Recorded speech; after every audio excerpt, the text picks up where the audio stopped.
चलिए अब बात करते हैं सीमावर्ती इलाकों की, क्योंकि सीमावर्ती इलाकों में भी परेशानियां कई हैं जो हम आपको बखूबी दिखाते रहते हैं। फिलहाल जानकारी आपको दे दें कि सांबा के सुचेतपुर में बंकर ना होने से काफी लोग परेशान नजर आ रहे हैं। सीमावर्ती इलाका है और सीमावर्ती इलाकों के लोगों को काफी परेशानी का सामना करना पड़ रहा है। बंकर बनाने का काम अभी तक पूरा नहीं हुआ है, क्योंकि हम देखते हैं पाकिस्तान की तरफ से सीज़फायर का उल्लंघन किया जाता है, लोगों की जानें जाती हैं, लेकिन सरकार की तरफ से वादा किया गया जाता है कि बंकर बना के दिए जाएंगे ताकि लोग अपनी जानों को बचा सकें। लेकिन सांबा के सुचेतपुर से जानकारी मिल रही है कि बंकर तो बनाए गए, लेकिन हालात उनकी इतनी खस्ता है कि शायद कोई जानवर भी अपनी जान ना बचा पाए, तो इंसान की बात ही क्या है। फिलहाल बंकर का काम पूरा नहीं हुआ बनाने का, और जानकारी आपको दे रहे हैं खासकर सांबा से, क्योंकि अगर सीमावर्ती इलाकों का जिक्र करें तो पिछले दिनों हम ही आपको जानकारी दे रहे थे कि जम्मू कश्मीर के राजौरी में भी बंकर की मांग बढ़ गई है, क्योंकि बंकर वहां पर भी नहीं है और सीमावर्ती इलाकों में लोगों को अपनी जान बचाने के लिए बंकर की जरूरत पड़ती है, क्योंकि इलाका सीमावर्ती है और सीज फायर का उल्लंघन पाकिस्तान की तरफ से बखूबी किया जाता रहा है हमेशा से ही। लेकिन बंकर बनाने का काम पूरा नहीं किया गया। और तस्वीरें अब देखिएगा आप, क्योंकि तस्वीरें सच्चाई को बयां करती हैं। ये तस्वीरें आप देखिएगा, बंकर बने आधे अधूरे, और उनकी हालत क्या है ये टीवी स्क्रीन पर आप साफ तौर पर देख पा रहे हैं, क्योंकि जहां कोई नहीं पहुंचता गुलिस्तान न्यूज पहुंचता है और हकीकत आप तक बयां करता है कि आखिर हकीकत क्या है। और सांबा की तस्वीर हम आपको दिखा रहे हैं, सुचेतपुर की ये तस्वीरें हैं, गांव का इलाका है, सीमावर्ती गांव है। वहां के लोग दरअसल ये कह रहे हैं कि काम तो किया गया, बनाया भी गया बंकर को, लेकिन आधे अधूरे बंकर बने हैं। और हालात क्या है आप साफ तौर पर देख पा रहे होंगे कि आखिर कैसे लोग अपनी जानों को बचा पाएंगे। फिलहाल ऋषि खजूरिया हमारे साथ ज्यादा जानकारी के साथ जुड़ चुके हैं। ऋषि, बहुत बहुत शुक्रिया हमारे साथ जुड़ने के लिए। ऋषि, क्या स्थिति है? तस्वीरें बयां कर रही हैं कि सच्चाई क्या है? आप भी दरअसल थोड़ी हकीकत बता दीजिएगा दर्शकों को कि आखिर यह आवाज क्यों प्रशासन तक नहीं पहुंच रही है, क्योंकि बंकर बनाने के वादे भी किए गए और हमने देखा भी कि बंकर बनाए भी गए, लेकिन हालात ऐसे हैं कि जानवर भी उसमें सुरक्षित नहीं रह पाएगा, तो इंसान का क्या जिक्र करें। ऋषि जी बिल्कुल, आपको बता दें कि जिस तरह से अंतर्राष्ट्रीय सीमा के गांव को लेकर बात करें तो ये कहा गया था कि यहाँ पर बंकर बनाए जाएंगे।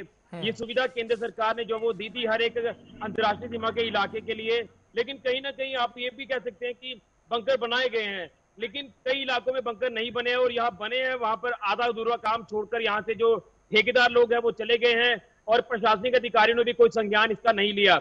ये जो इलाका आपको हम बता रहे हैं सुचेतपुर, ये सांबा सेक्टर का अंतर्राष्ट्रीय सीमा का इलाका है। यहाँ से अगर जीरो लाइन आपको कहें तो लगभग 600 से 700 मीटर यहाँ से पाकिस्तान है। तो यहाँ इस गांव के लोगों को बंकरों को लेकर सुविधा नहीं दी गई है, तो आप किस तरह से कहेंगे कि लोगों को यहाँ से सहूलियत मिलेगी? पाकिस्तान कभी भी फायरिंग कर सकता है, लेकिन फायरिंग से नहीं बचा जा सकता। बंकर जो है वो बैठने के लायक नहीं है, पानी इतना ज्यादा भरा हुआ है, आधा अधूरा काम है, उसकी जो माउंटियां है वो अभी तक नहीं बनी है। 2018 में ये बंकर का काम जो आधा अधूरा था ये कंप्लीट कर चले गए थे ठेकेदार, लेकिन उसके बाद लोगों को लगातार पेश आ रही थी दिक्कतें, और खासतौर पर लोगों का ये कहना था कि एक हफ्ते भर में जो वो लगातार ये ऑर्डर हमें दिए जाते हैं कि यहाँ पर तारबंदी का काम लगाया जाएगा, आपको पीछे जाना पड़ेगा, यहाँ फायरिंग कर सकते हैं, यहाँ ये हो सकता है, तो लोगों को यहाँ से पलायन करना पड़ता है। लोगों को इस बंकर का कोई भी फायदा होता नहीं दिख रहा। ये गांव में आपको बताऊं तो गांव में लगभग 32 घर है, ये छोटा सा गांव है, लेकिन शायद छोटा सा गांव होने के बाद ही इसे इग्नोर किया जा रहा है। यहाँ साइज इनकम्प्लीट है, और आप देख सकते हैं कि छत नहीं है किसी की सीढ़ियों के अंदर इतना पानी है, और यहाँ सांप कीड़े इतने ज्यादा है कि लोग अगर अभी फायरिंग हो जाए तो एक तरफ पाकिस्तान की वजह से लोग यहाँ पर फंसते हुए नजर आएंगे, और दूसरी तरफ इन बंकरों में अगर जाते हैं तो कीड़े जानवर सांपों का डर रहता है। तो आखिरकार लोगों को यहाँ से पलायन करना पड़ेगा। लोगों का साफ तौर पर कहना है कि जब ये प्रशासनिक अधिकारी के पास जाते हैं तो वो कहते हैं कि हमारे पास फंड्स ही नहीं है। अगर फंड्स नहीं है तो पिछला काम किस तरह से हो गया? और यहाँ से बताया जा रहा है कि कुछ मटेरियल लाया जाता है, उससे भी वहां से उठा लिया जाता है, उसे वापस भेज दिया जाता है, और कहा जाता है कि हमारे पास पैसा नहीं है, जब पैसा आएगा तो हम बना देंगे। लेकिन लोगों ने आरोप लगाया कि इसके साथ साथ जितना भी इलाका है, दूसरे गांव है, वहां पर पूरी तरह से कंप्लीट हो चुका है बंकर। अगर कठुआ जिला की बात करें तो वहां पर भी बंकर कंप्लीट हो चुके हैं। तो फिर मात्र सुचेतपुर गांव के लोगों के साथ क्यों धोखा किया गया?